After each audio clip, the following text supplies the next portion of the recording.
Irmãos, nessa noite nós vamos meditar um pouco no texto que se encontra lá no livro de João, capítulo 20. João, capítulo 20, versículos de 1 a 31. Semana passada, para quem teve o privilégio de estar aqui, tanto no culto pela manhã quanto no culto noturno, no culto pela manhã nós comemoramos, Tivemos a oportunidade aí de fazer um café da manhã, tivemos a oportunidade de ouvir a palavra de Deus. No culto noturno nós fomos privilegiados também por uma cantata maravilhosa trazida pelo nosso coral. Mas o porquê de tanta comemoração? O porquê de nos regozijarmos tanto num domingo de Páscoa? Um domingo em que as pessoas simplesmente costumam trocar seus ovos de chocolate. Um domingo como um outro qualquer. Um domingo, dia de futebol para quem gosta. Por que será que nós nos reunimos no domingo de Páscoa e comemoramos tanto um evento que aconteceu há milhares de anos atrás? Domingo passado nós falamos um pouco disso. E hoje nós vamos refletir um pouco mais sobre isso e também pararmos para pensar um pouco num encontro que aconteceu exatamente uma semana após ao domingo de Páscoa. Ok? Vamos então ler a palavra de Deus. Se eu lerei, os irmãos acompanhem, por favor. João, capítulo 20, versículos de 1 a 31. Diz assim a palavra do Senhor. No primeiro dia da semana, Maria Madalena foi ao sepulcro de madrugada, sendo ainda escuro, e viu que a pedra estava revolvida. Então correu e foi ter com Simão Pedro e com outro discípulo a quem Jesus amava. E disse-lhes: tiraram do sepulcro o Senhor e não sabemos onde o puseram. Saiu, pois, Pedro e o outro discípulo e foram ao sepulcro. Ambos corriam juntos, mas o outro discípulo correu mais depressa do que Pedro e chegou primeiro ao sepulcro. E abaixando-se, viu os lençóis de linho, todavia não entrou. Então Simão Pedro, seguindo, chegou e entrou no sepulcro. Ele também viu os lençóis e o lenço que estivera sobre a cabeça de Jesus, o que não estava com os lençóis, mas deixado num lugar à parte. Então entrou também o outro discípulo, que chegara primeiro ao sepulcro, e viu e creu, pois ainda não tinha compreendido a Escritura, que era necessário ressuscitar ele dentre os mortos. E voltaram os discípulos outra vez para casa. Maria, entretanto, permanecia junto à entrada do túmulo, chorando. Enquanto chorava, abaixou-se e olhou para dentro do túmulo, e viu 2 anjos vestidos de branco, sentados onde o corpo de Jesus fora posto, um à cabeceira e o outro aos pés. Então eles lhe perguntaram: mulher, por que choras? Ela lhe respondeu: porque levaram o meu Senhor e não sei onde o puseram. Tendo dito isto, voltou-se para trás e viu Jesus em pé, mas não reconheceu que era Jesus. Perguntou-lhe Jesus: mulher, por que choras? A quem procuras? Ela, supondo ser ele o jardineiro, respondeu: Senhor, se tu o tirastes, dize-me onde o puseste, e eu o levarei. Disse-lhe Jesus: Maria. Ela, voltando-se, lhe disse em hebraico: Rabone, que quer dizer mestre. Recomendou-lhe Jesus: não me detenhas, porque ainda não subi para o meu Pai, mas vai ter com os meus irmãos e dize-lhes: subo para o meu Pai e vosso Pai, para meu Deus e vosso Deus. Então saiu Maria Madalena, anunciando aos discípulos, viu o Senhor e contava que ele lhes dissera estas coisas. Ao cair da tarde daquele dia, o primeiro da semana, trancadas as portas da casa, onde estavam os discípulos, com medo dos judeus, veio Jesus, pôs-se no meio deles, e disse-lhes: paz seja convosco. E dizendo isto, lhes mostrou as mãos e o lado. Alegraram-se, portanto, os discípulos ao verem o Senhor. Disse-lhes, pois, Jesus outra vez: paz seja convosco. Assim como o Pai me enviou, eu também vos envio. E havendo dito isto, soprou sobre eles e disse-lhes: recebei o Espírito Santo. Se de alguns perdoares os pecados, são-lhes perdoados. Se lhos retiverdes, são-lhes retidos. Ora, Tomé, um dos 12, chamado Dídimo, não estava com eles quando veio Jesus. Disseram-lhe então os outros discípulos: vimos o Senhor. Mas ele respondeu: se eu não vir suas mãos, o sinal dos cravos, e ali não puser o meu dedo, e não puser a minha mão no seu lado, de modo algum acreditarei.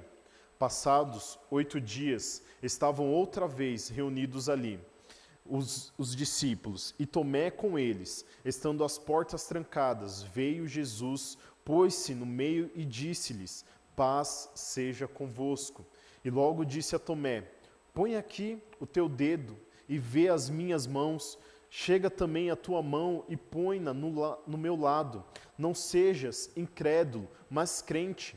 Respondeu-lhe Tomé: Senhor meu e Deus meu. Disse-lhe Jesus: porque vistes, crestes? Bem-aventurados que não viram e creram. Na verdade, fez Jesus diante dos discípulos muitos outros sinais que não estão escritos neste livro. Estes, porém, foram registrados para que creiais que Jesus é o Cristo, o Filho de Deus, e para que, crendo, tenhais vida em seu nome. Amém? Vamos orar? Senhor nosso Deus e nosso Pai, louvado e bendito seja o nome do Senhor. Pai, nesse instante, trabalhe nas nossas vidas, trabalhe nos nossos corações, trabalhe nas nossas mentes e fale conosco, ó Deus. Que o Senhor Deus possa estar falando aos nossos corações, que a Tua palavra, Senhor Deus, pronunciada aqui nesta noite, possa ser algo vivo e eficaz nas nossas vidas. Trabalhe em nós, ó Pai. Que o Seu Santo Espírito, ó Senhor Deus, por favor, possa estar nos moldando, nos direcionando, ó Senhor Deus, lapidando o nosso entender para conseguirmos compreender aquilo que o Senhor deseja transmitir a nós aqui nesta noite através da Tua palavra, ó Pai. Por favor, ó Senhor Deus, e que mais que sermos simplesmente meros ouvintes da Tua palavra, nos ajude também, Senhor Deus, a entender e compreendê-la a modo de colocá-la em prática nas nossas vidas. Que de fato, Senhor Deus, a Tua palavra possa ser algo latente nos nossos corações, que de fato a Tua palavra possa ser algo latente, Senhor Deus, no nosso pensar, no nosso meditar, que a Tua palavra, Senhor Deus, possa ser algo latente nos nossos lábios, e que nós possamos pregar, proclamar, anunciar o Evangelho, anunciar a boa nova, anunciar a ressurreição de Cristo. Anunciar, ó Senhor Deus, que de fato fomos livres dos laços do pecado e agora podemos nos achegar a Ti por meio do sacerdote real Jesus Cristo. Louvado seja o nome do Senhor.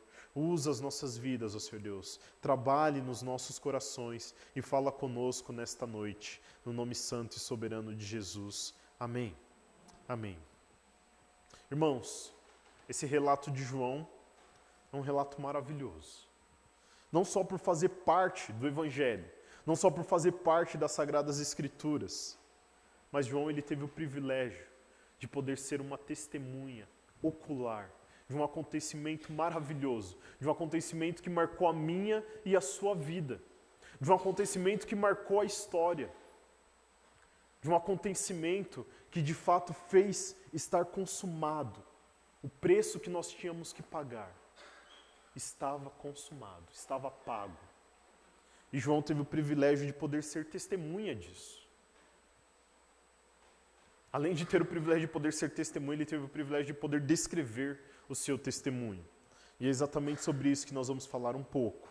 João descreve no capítulo 20 acerca da ressurreição de Cristo. E hoje eu gostaria de tratar com você isso em 4 pontos.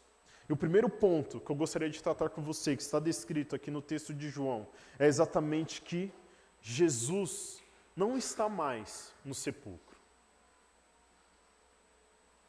N pessoas podem tentar contestar esse fato. Inclusive contestam. Mas é estranho que até hoje ninguém conseguiu colocar esse fato em terra. Até porque não existe restos mortais de Jesus.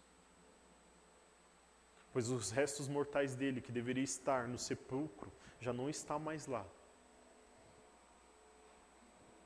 Mas agora vamos voltar um pouco no tempo e se colocar na situação em que os discípulos se encontravam naquele momento. Maria Madalena, como nós lemos aqui no comecinho do relato, se dirige até o túmulo, até o sepulcro onde Jesus foi sepultado. Provavelmente, eu imagino que ela deveria estar indo ali prestar suas homenagens póstumas. Alguém que foi tão querido. Alguém que foi um líder nato. Alguns até esperavam que, na verdade, Jesus seria o grande rei da libertação do povo judeu. Que, na verdade, Jesus ia derrubar o Império Romano, ia se consagrar rei e colocar um império eterno ali naquele lugar, aos quais os judeus o serviriam.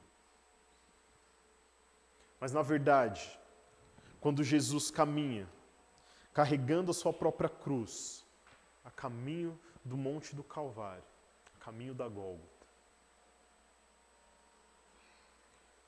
ali sofrendo pelos meus e pelos seus pecados, que bem provavelmente os discípulos ainda nem faziam menção disso, não tinham noção da dimensão do que estava acontecendo ali de fato. E ele caminhou aquela via sacra e se sacrificou por mim e por você. Mas mais do que ele ter sacrificado por mim e por você, provavelmente naquele instante para os discípulos, o que aconteceu foi: a nossa esperança morreu. Aquele que nós acreditávamos que seria o grande líder, que fez tantas curas, tantos milagres em nome de Deus, está ali naquela cruz pendurado e crucificado.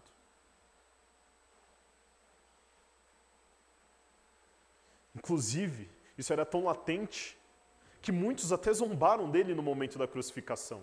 Cuspiam nele e falavam: você é mesmo o Filho de Deus? Por que não desce daí?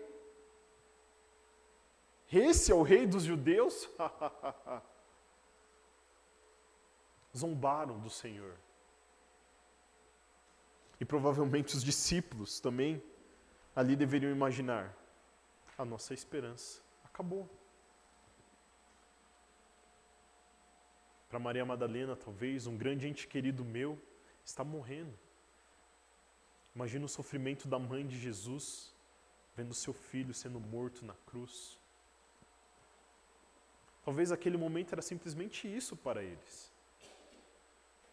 O fim da esperança. Um grande líder sendo morto. Um grande profeta. Mas nada além disso.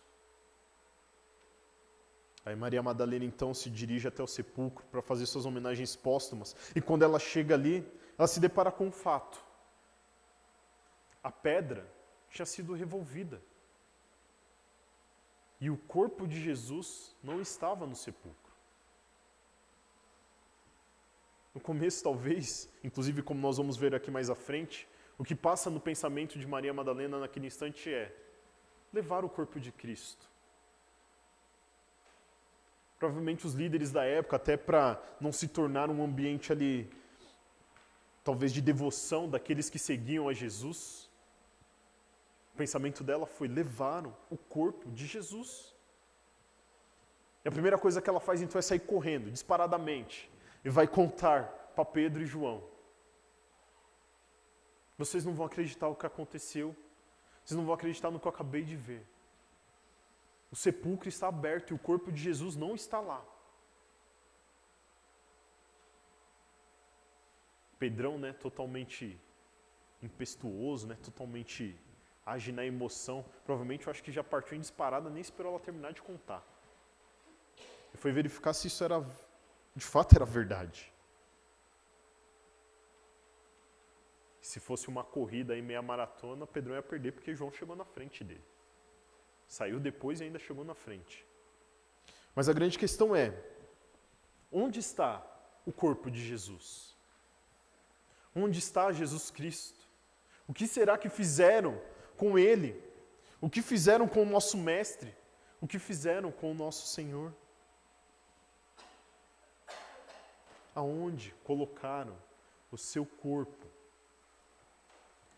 E falando isso, eu gostaríamos que partíssemos para o segundo ponto, para vermos o seguinte: Jesus não estava naquele túmulo, Jesus não estava naquele sepulcro, porque Ele havia ressuscitado. Jesus já não estava mais ali, porque ele havia levantado dos mortos. Conforme as Sagradas Escrituras já previam, e que havia de acontecer, ele ressuscitou. E olha só o que acontece logo que os discípulos chegam ali. João capítulo 20, versículo 9. Pois ainda não tinham compreendido a Escritura que era necessário ressuscitar ele dentre os mortos.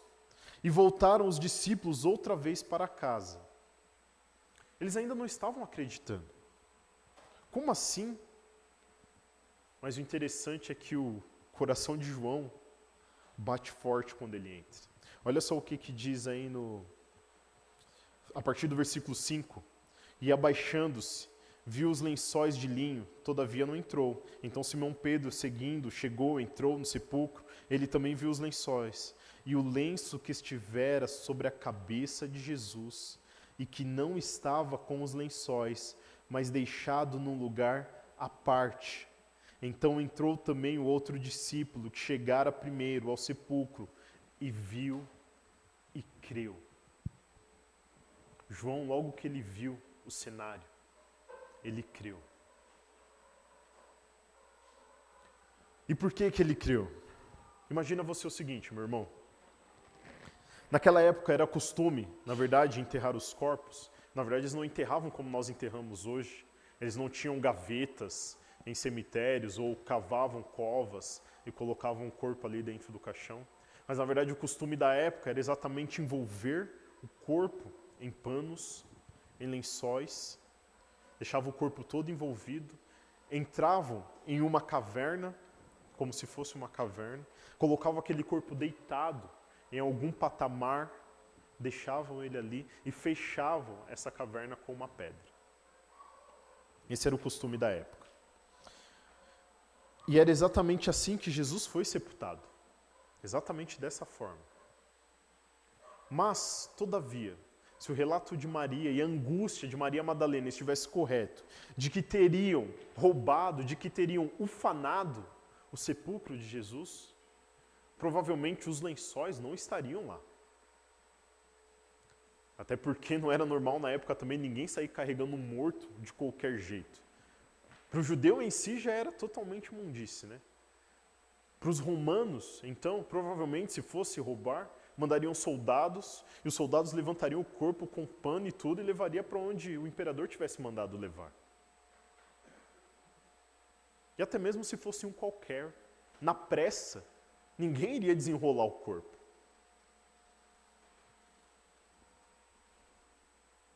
Então, o corpo de Cristo não havia sido roubado. O túmulo não havia sido ufanado. Mas Maria ainda não conseguia acreditar. O que está acontecendo? Eu preciso saber. Então ela permanece ali, diante do túmulo, chorando. 2 anjos aparecem a ela. Provavelmente ela nem tivesse percebido ali no momento que eram anjos que estavam falando com ela. Mulher, por que choras? Levaram o meu Senhor e eu não sei para onde. Não sei onde está o corpo dele.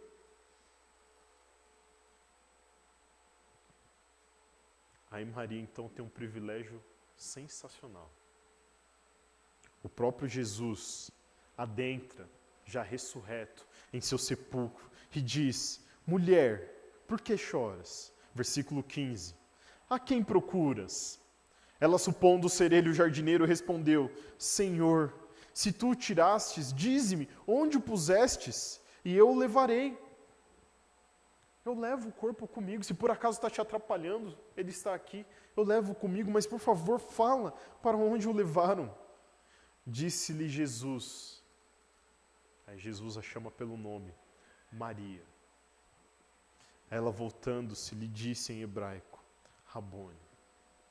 Maria reconheceu. Assim que Jesus a chamou pelo nome, Maria reconheceu. É Jesus. É Jesus. Fazendo um paralelo bem rápido aqui, tá? Só um parênteses rápido. Toda ovelha do mestre, quando o mestre o chama pelo nome, o reconhece. Se por acaso você teve o privilégio de poder aceitar a Jesus Cristo como o seu único e suficiente Salvador, saiba que é porque Ele é o seu Senhor e porque o Espírito Santo de Deus tocou na sua vida. E só por conta desse acontecimento gracioso na sua vida é que você pôde reconhecer a Jesus Cristo como seu único e suficiente Salvador.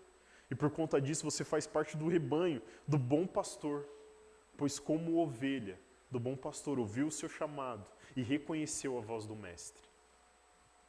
Fecha parênteses, voltando para o texto.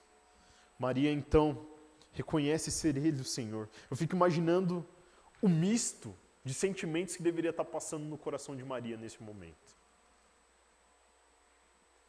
A esperança que estava morta está viva.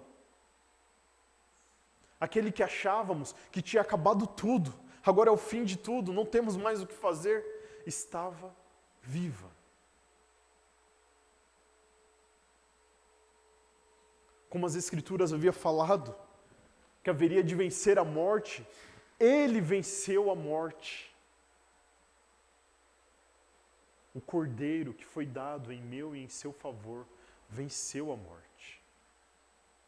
E o fato de Ele ter vencido a morte, o fato de o sacrifício dele ter sido o sacrifício perfeito, é somente por isso que nós podemos ter acesso ao Pai. Porque o salmista já falava, e outros textos da palavra de Deus já falavam, que Deus olha do seu alto e sublime trono para tentar encontrar um justo na terra, e não encontra um sequer. Ou seja, meus irmãos, não há absolutamente nada do que você faça que possa ser extremamente justo para te justificar diante de Deus. Absolutamente nada. Você pode ser a melhor pessoa do mundo, você pode ser o melhor marido, o melhor pai, a melhor esposa, o melhor funcionário, a melhor pessoa que existe. Você pode ser aquela pessoa que todo mundo na sua região conhece. Essa é uma pessoa de bom coração. Mas isso não vai valer de nada para te justificar diante de Deus. E a única forma de você ser justificado é se você for lavado e redimido pelo sangue do Cordeiro. A única forma de você ser justificado é se Deus, na sua infinita graça, resolver se revelar para você e te chamar para fazer parte e ser filho dele. Essa é a única forma. E isso só se tornou possível exatamente porque o sacrifício na cruz, a morte, vencer a morte efetuada por Jesus, conforme relatado aqui no versículo 15 de João 20, aconteceu.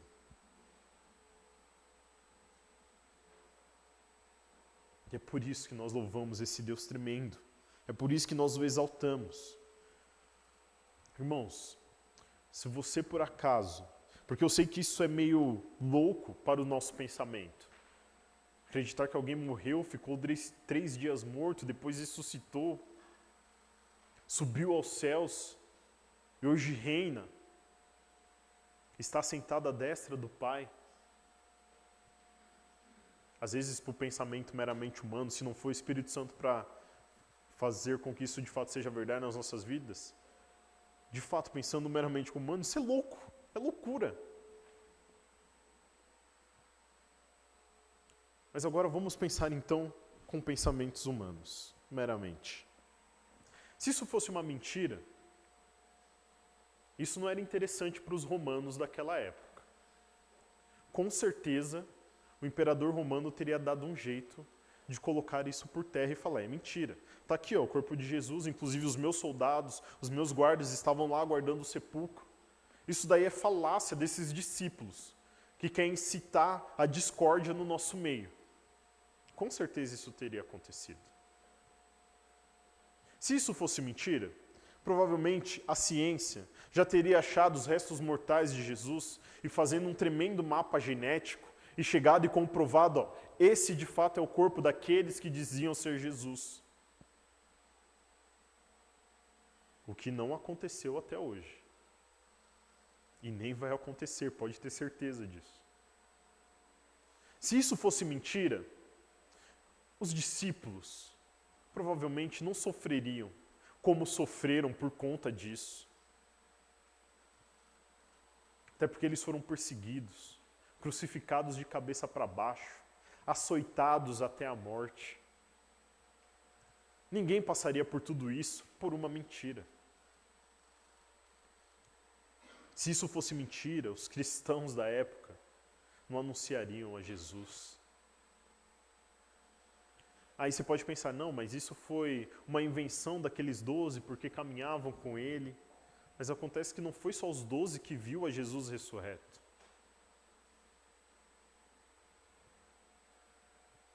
Não foi apenas os 12 que tiveram o privilégio de ver Jesus. Se você ler a Bíblia, você vai ver que em N outras passagens Jesus apareceu, como por exemplo aos discípulos no caminho de Emaús. Jesus aparece aos 7, logo em seguida aqui, relatado por João.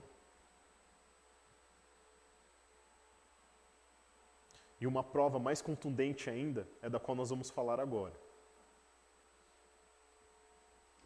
O que aconteceu exatamente uma semana depois. Uma semana depois da Páscoa, um encontro com Tomé. O engraçado é até que Tomé, ele ficou marcado por conta dessa passagem como alguém que não crê. Ele ficou marcado como alguém que duvida. Mas o interessante aqui é que, primeiro, se vocês se atentarem bem ao texto, vocês vão ver que nas duas oportunidades em que os discípulos se encontram reunidos, eles estavam trancados dentro de uma casa. E isso exatamente porque eles estavam com medo de sofrerem retaliação por conta da morte de Cristo.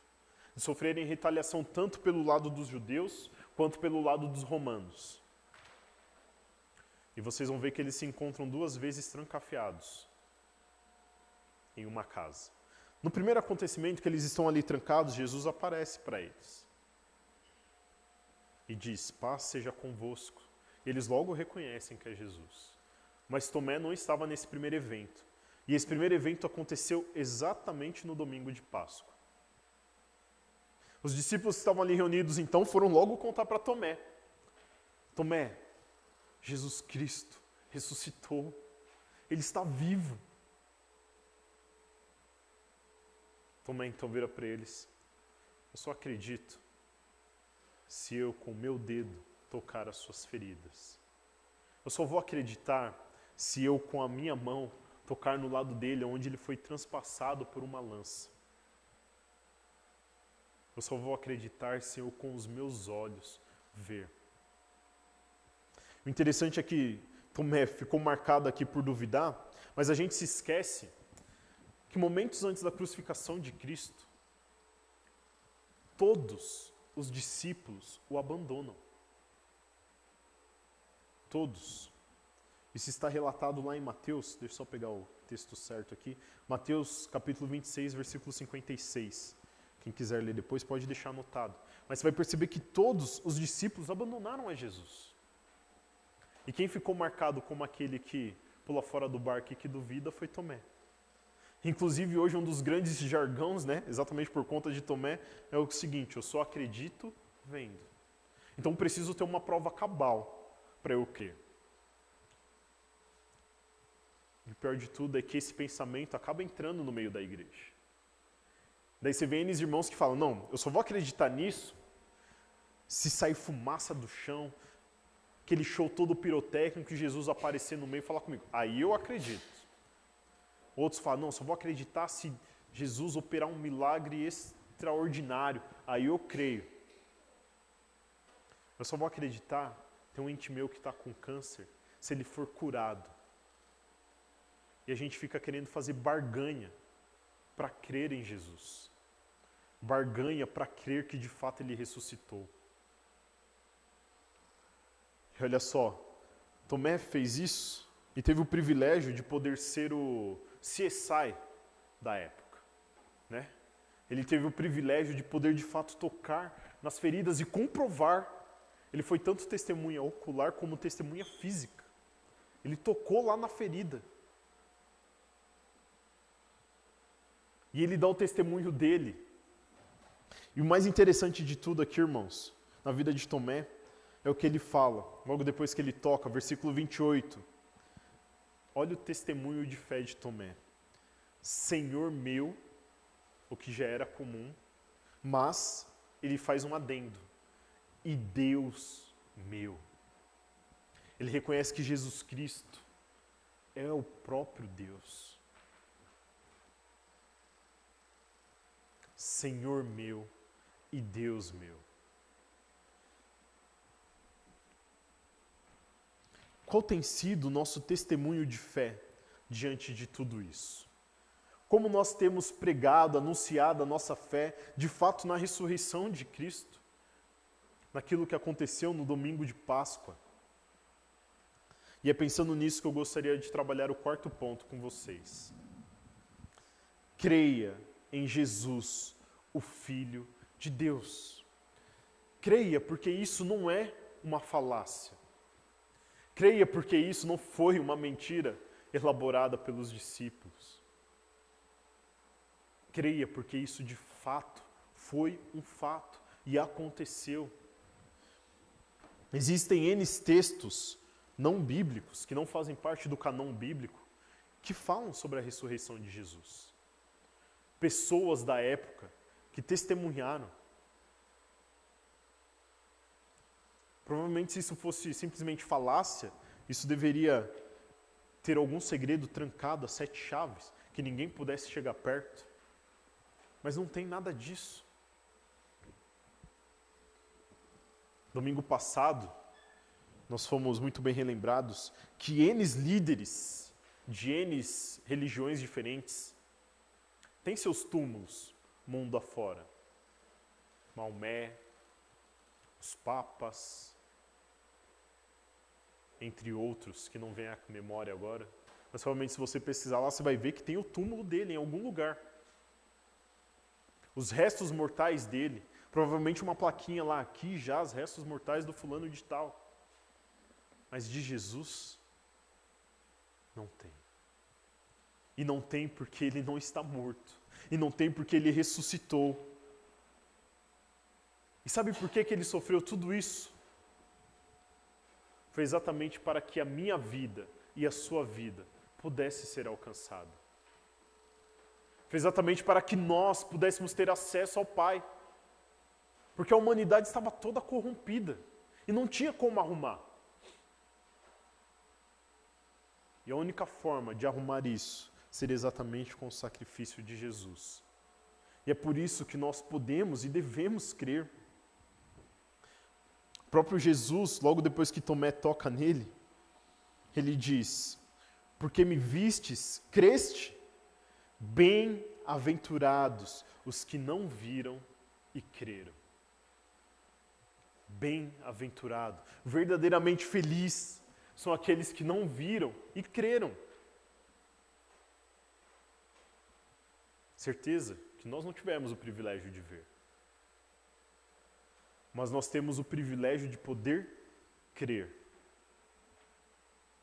E o crer vem do próprio Deus, através da ação graciosa do seu Santo Espírito. E tudo isso que foi falado aqui, meus irmãos, tanto no domingo passado, quanto hoje, quanto que vai ser ministrado nos próximos domingos, quanto que é ministrado nas escolas dominicais, nas nossas reuniões, nos lares, nos nossos momentos de oração, todas essas meditações têm um propósito. E esse propósito é muito bem definido. E está claro no versículo 31. Tudo isso foi registrado, tudo isso que aconteceu, para uma única finalidade. Para que creiais que Jesus é o Cristo, o Filho de Deus, e para que crendo tenhais vida em seu nome. A vida eterna, meu irmão, só pode ser dada a ti se você crer e confessar com seus lábios que Jesus Cristo é o Senhor. Assim como Tomé confessou: Senhor meu e Deus meu. Tudo aquilo que as pessoas falam de adentrar no paraíso, aquele lugar maravilhoso, tudo isso só é possível se você crer. Isso não é possível se você for uma boa pessoa. Até porque, como eu disse no começo, não há nada que você faça de tão bom que anule a sua natureza pecaminosa. Absolutamente nada. A palavra de Deus também é bem clara. Não de obras para que ninguém se glorie. Então isso não é por meio de obras que vem a sua salvação. A sua salvação só pode ser dada por uma forma. Se você reconhecer, se os seus lábios confessarem que Jesus Cristo é o seu único e suficiente Salvador. Porque isso só acontece com aqueles que foram lavados e remidos pelo sangue do Cordeiro. Essa é a única forma. E se você por acaso já creu nisso, já confessou a Jesus Cristo como seu único e suficiente Salvador, você tem um papel fundamental no reino de Deus.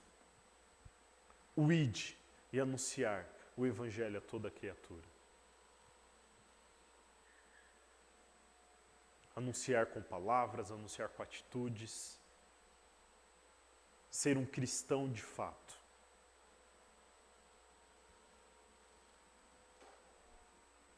Irmãos, a ressurreição de Cristo é algo simplesmente maravilhoso. É algo simplesmente estupendo. É algo que não tem como a gente ficar, como eu posso dizer, ficar parados diante disso. Não tem como. Se você compreender de fato a dimensão da morte e ressurreição de Jesus Cristo, só uma coisa você vai conseguir fazer. É entregar a Ele o seu viver. Só isso. Porque não tem outra coisa a ser feita. O sacrifício perfeito. O valor que eu tinha que pagar, que você tinha que pagar. Ele pagou por mim e por você. Quem tinha que estar lá naquela via sacra carregando aquela cruz era eu e você, não Jesus.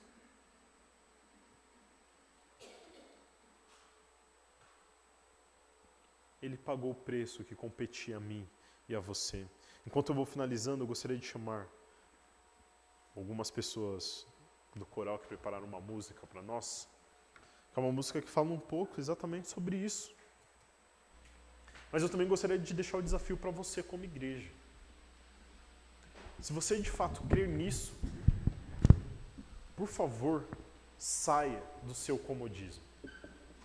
Se você de fato crer nisso, por favor, saia da sua zona de conforto. Porque a única forma de as pessoas crerem nisso, na verdade existem duas formas, mas na verdade é completa. Uma das formas bem claras está na oração de Jesus. Ele ora pedindo para que eu e você fôssemos um. Para que a nossa união de fato fosse algo latente, sabe? Algo tão vivo, tão eficaz. Com um propósito, para que as pessoas creiam que Jesus Cristo foi enviado por Deus. E uma outra forma que completa isso, que é concomitante com isso, é exatamente através da palavra de Deus. Não é através da eloquência, não é através de bons argumentos, não é através de uma pessoa que é PhD em teologia, que os outros vão crer. Sabe como que as pessoas vão crer? É quando os servos de Deus anunciarem a sua palavra. Porque a palavra de Deus é nela que está contido o poder, que é revelado através do Espírito Santo. Não é em você. As pessoas às vezes pensam, não, mas eu tenho que ser um estudioso da palavra de Deus, tenho que ter feito JMC, tenho que ter feito 10 anos de seminário, tenho que ter não sei o quê, e sempre vai pondo empecilhos. Quando na verdade é algo bem simples. É simplesmente crer e testemunhar no que Jesus fez na sua vida, através das Sagradas Escrituras. Isso é pregar o Evangelho. Que Deus abençoe a sua vida, meu irmão. Que Deus nos abençoe. Que Deus acalente os nossos corações com a Tua Palavra e nos tire da nossa zona de conforto. E que possamos crer. Amém?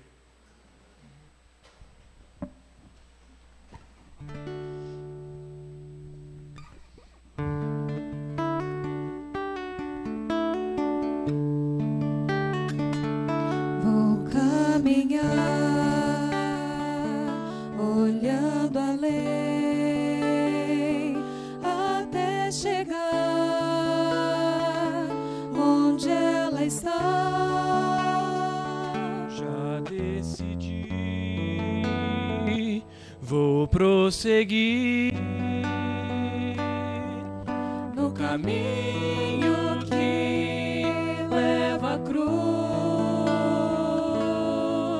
Seguirei olhando para a cruz,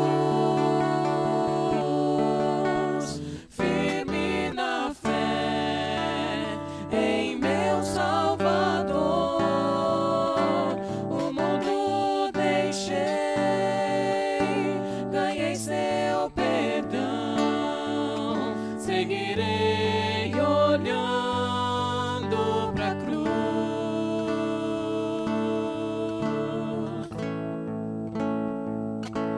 Eu encontrei no meu Jesus amor real, libertação. Difícil está, mas vou seguir no caminho que leva à cruz. Seguirei olhando para a cruz, firme na fé em meu Salvador. O mundo deixei, ganhei seu perdão. Seguirei olhando para a cruz. Foi para dar-nos vida eterna que Jesus se entregou. E olhando para o alto, eu vou seguir.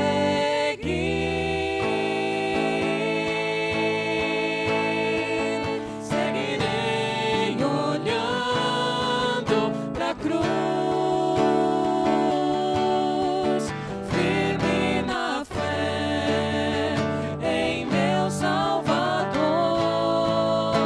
O mundo deixei, ganhei seu perdão. Seguirei olhando para a cruz.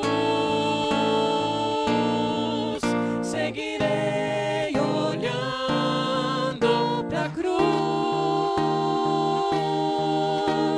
firme na fé em meu Salvador. O mundo deixei, ganhei seu perdão.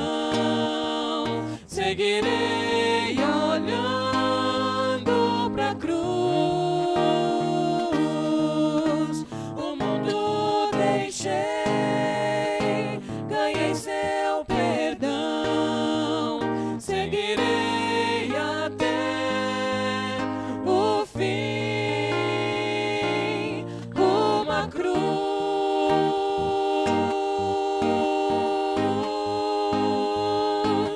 Seguirei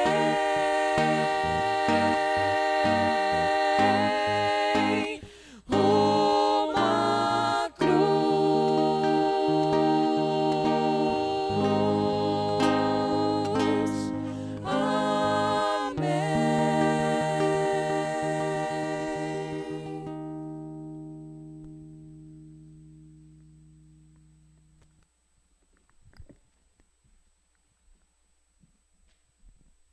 Vamos nos colocar em pé para nós termos a última oração e a bênção apostólica.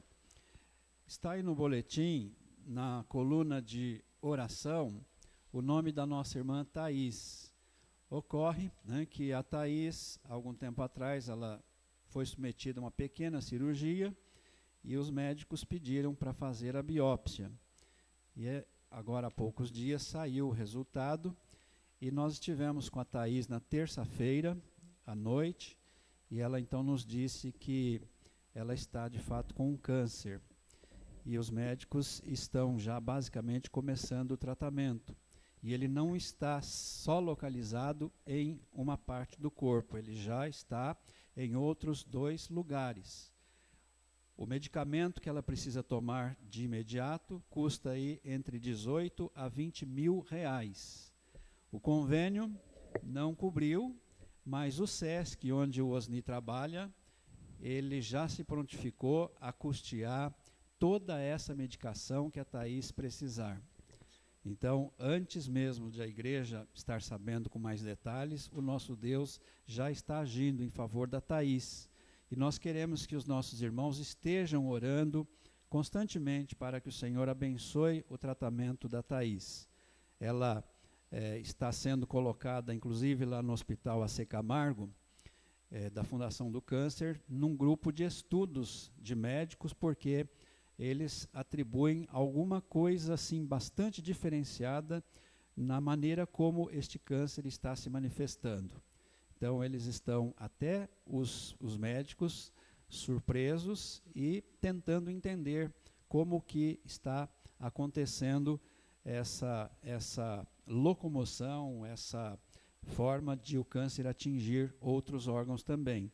Então vamos orar para que Deus, que está no controle das nossas vidas, esteja abençoando o tratamento da Thaís e esteja encorajando, né, o seu coração, a sua fé.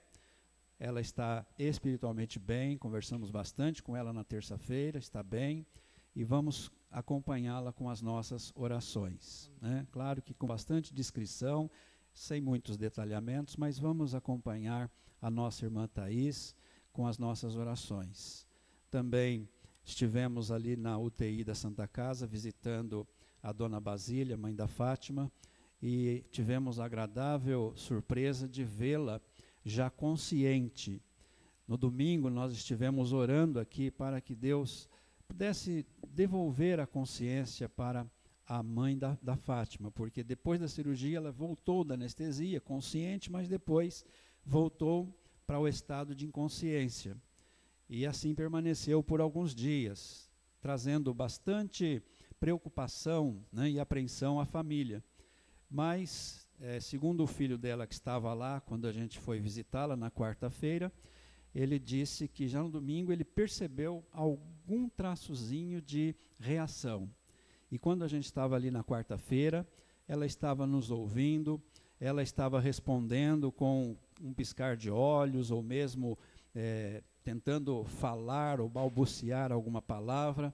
Quando a gente pediu se ela gostaria que eu orasse por ela, ela demonstrou até certo ponto, né, que nós podíamos fazer isto, até ficou emocionada nesta hora, mas nós sabemos que Deus também está abençoando, é um processo lento também, né, para a recuperação dela. Passou por aquela queda, demorou muito para fazer a cirurgia, uma hora faltava uma coisa, outra hora faltava outra, e por fim ela fez a cirurgia, teve esse contratempo, mas eu creio que ela está agora se recuperando com mais regularidade. Vamos continuar orando por ela. Senhor nosso Deus, nós colocamos diante do Senhor as nossas vidas e queremos, ó Pai, te exaltar, te glorificar, porque nós o temos como o nosso Deus, único e verdadeiro, Deus das nossas vidas, que conforme nós lemos hoje na tua palavra, conhece todos os dias da nossa vida, mesmo quando nenhum só deles nós havíamos vivido. O Senhor tem um conhecimento completo de todos nós. O Senhor nos conhece não apenas exteriormente, mas conhece interiormente também, ó Pai. Conheces o nosso andar, o nosso levantar, o nosso deitar. Conhece a nossa palavra antes dela sair pelos nossos lábios, ó Deus. Por isso nós pedimos que o Senhor continue cuidando das nossas vidas. E apresentamos, ó Pai, a vida da irmã Thaís, para que o Senhor continue, ó Pai, cuidando dela, desse tratamento.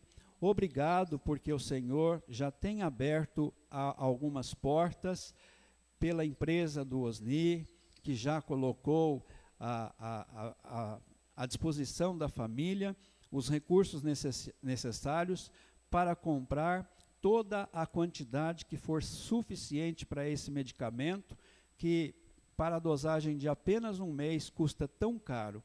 Obrigado por esta graça do Senhor, por esse toque do Senhor na vida daqueles daqueles empresários, ó Pai, do SESC. E pedimos que os teus cuidados misericordiosos, compassivos, ó Pai, sejam e estejam sentidos e recebidos pela Thaís. Que a sua família, juntamente com ela, mantenha a fé, mantenha a confiança no Senhor e coloque, ó Pai, diante do Senhor sempre a sua súplica e a sua convicção de que o Senhor está cuidando de tudo, de que o Senhor vai à frente da tua serva como o divino e supremo pastor da sua vida, ó Pai. Abençoe também a recuperação da dona Basília, ó Pai. Também abençoe o irmão Juliano, a Dani. Ontem nós estivemos na casa deles, no apartamento deles lá em Santana do Parnaíba. Eles estão com a dificuldade, naturalmente, de congregarem aqui pela distância, mas que o Senhor esteja orientando os teus servos também. Fica, Senhor, agora conosco, abençoa os nossos lares, os nossos familiares, dá-nos, ó Pai, um retorno com segurança, debaixo das tuas mãos poderosas, ó Pai, e sustentadoras. E muito obrigado, ó Pai, por esta mensagem tão importante que a tua palavra traz ao nosso coração, que é a ressurreição de Jesus, que certamente impactou a vida daqueles discípulos que antes estavam temerosos, mas depois com desassombro procuraram fazer que a tua ordem fosse de fato cumprida através das suas vidas, para que fossem e levassem o teu evangelho a muitos lugares do mundo, ó Pai. Nós pedimos que o Senhor assim nos abençoe, em nome do Senhor Jesus. E agora que a graça do Senhor Jesus, o amor de Deus, nosso amado Pai, a comunhão, a consolação, o ensino e o poder do Espírito Santo estejam convosco e sobre vós permaneçam eternamente. Amém. Amém.